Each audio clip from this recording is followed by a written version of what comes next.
Ang Yamaha Motors Company ang isa sa nangungunang motorcycle brand dito sa bansa, na tinatayang pinakamabentang mga motor ay nanggagaling dito.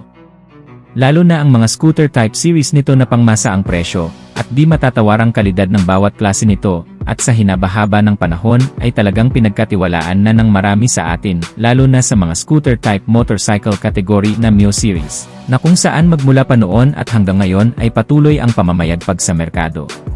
Paano ba naman kasi, sa pang-araw-araw na gamitan ay hindi ka rin magsisisi, kaya naman sa video na ito ay ipapakilala natin ang motorsiklong scooter na nagmula mismo sa seryeng ito, ang Yamaha Aerox 125.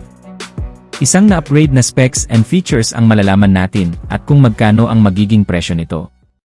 Pero bago ang lahat, kung bago ka pa lang sa ating channel baka naman kapatid kung pwede ay pakiclick ang subscribe button, pati na ang notification bell icon para naman ma-update kita palagi sa mga video na gagawin ko pa. Ang Yamaha Aerox ay isang perpektong obra ng Yamaha Motorcycle Company simula nang inilabas ito, ang motorsiklong scooter na nagdala ng pangalan ng kumpanya sa masa at nagpakilala ng mga katangian na iniayon sa makabagong henerasyon. At bago pa man sumikat ang ilang brands sa paggawa din ng mga motorsiklong gaya nito, ay una munang namayagpag itong Yamaha Aerox na may kauna-unahang modelo na inilabas noong 1997 sa pagkakaroon ng 50cc. Isa ito sa may pinakamabiling motorsiklong scooter sa kasaysayan noon. At lumipas ang maraming taon ay nasundan na ng malalaking klase nito, at kapasidad ng makina na umabot na sa 155cc Yamaha Aerox sa kasalukuyan, at yan din ngayon ang karamihan sa motorsiklo natin dito sa bansa. Ngunit lingid sa kaalaman ng marami, itong Yamaha Aerox ay may inilabas pala na 125cc, bago pa man natin nakilala ang mga 150cc at 155. Ito'y inilabas lang din sa ibang bansa, na kung saan ay panalo din naman sa mga features, at specs na meron ito, at meron din itong ibang detalye na angat sa Yamaha Aerox 155. Simulan natin sa engine details, ang pagkakaroon ng kabuuang makina na powered by 125 cubic centimeter na displacement capacity, naka single cylinder, 4-stroke, single overhead cam na may 2 bulbs lang na engine, di gaya ng big brother nito na naka 4 bulbs na. Ngunit pagdating sa cooling system, ito ay naka-liquid cooled type na rin, at fuel system naman na fuel injected type na, kung sa long ride at city ride ay napakainam gamitin. Pagdating naman sa engine performance ay may sinabi rin talaga, ang pagkakaroon naman ng maximum output na 11.4 horsepower sa kada 9,000 RPM, habang ang maximum torque naman nito ay 10.4 Nm sa kada 6,500 RPM. Medyo may kalakasan din talaga dahil ito ay ginagamitan din naman ng VVA o variable valve actuation at sinamahan pa rin yan ng Blue Core technology sa buong makina nito. Kaya naman sa average top speed ay hindi na magpapahuli sa abot kayang bilis na nagagawa na umaabot naman sa 100 km/h. May kabilisan pero may ibibilis pa naman depende sa magdadala. Ang compression ratio nito ay 10.4:1. Pagdating naman sa fuel tank capacity nito, ito ay may 3.8 liters na full tank na sobrang tipid din naman makakonsumo sa gasolina na umaabot sa 50 km/L, unlike sa big brother nito na may kalakasan sa gasoline. Yan din kasi ang nagagawa ng mas maliit na kapasidad ng makina, at bukod pa dyan syempre, dahil nga sa mas maliit na makina ay may magaang timbang din ito na umaabot naman sa 102 kg lamang, mas madaling imanyobra at dalhin.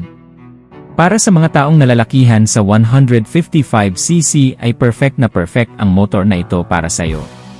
Para naman sa mga features na meron itong Yamaha Aerox 125cc na masasabi nating angat sa kanyang big brother, ay ang pagkakaroon nito ng front flat footboard na kung saan meron ng extra space o lagayan ng ibang bagay sa pagde-deliver. Meron na rin itong kasamang side stand kill switch.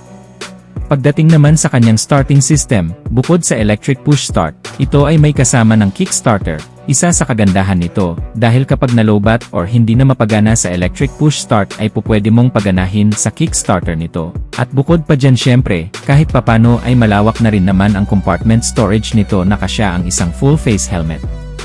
Ang mga ilaw naman nito ay naihahawig din sa disenyo ng big brother nito, at syempre ang kagandahan din sa motorsiklong to ay ang headlight, naka full LED na, maliban na lang sa mga turn signal lamps at ang tail light nito na naka bulb type pa. Pagdating naman sa instrument cluster nito, ito ay naka-analog type pa, Huli nga lang ng kaunti sa ibang modelo, pero kung titingnan naman ang front portion nito sa may handlebar ay napaka-sporty naman. Dahil sa ginamitan nito ng naked handlebar katulad ng sa Yamaha X-Ride 125. May lock na rin ang braking system nito na kung saan sa mga paahon na kalsada o parking ay hindi rin basta-basta andar o usog man, para naman sa mga sukat ng gulong nito sa harapan ay may kabuang size na 70 by 90 R14. Habang ang rear tire size naman nito ay 100 by 70 R14, pareho na itong naka-tubeless.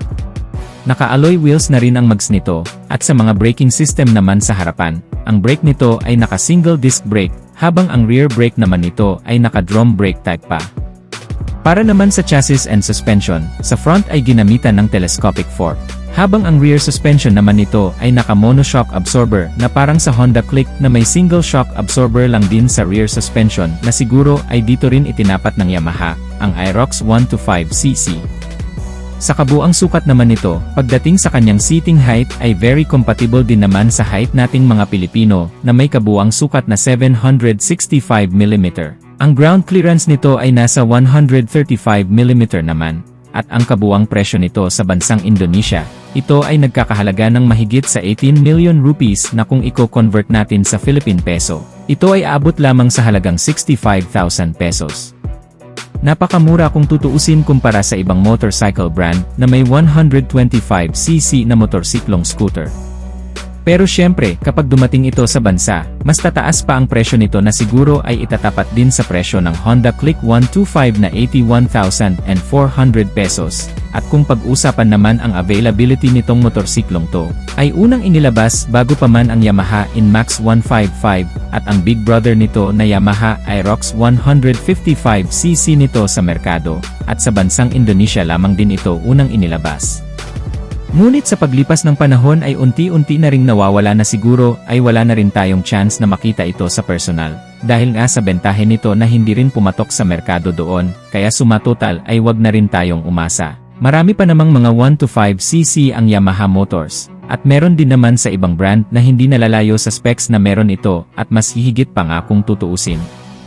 So hanggang dito na lang muna tayo mga ka-Wizard Moto, sana nagustuhan nyo ang ating video. At kung nagustuhan nyo ay huwag kalimutang mag-subscribe sa ating YouTube channel.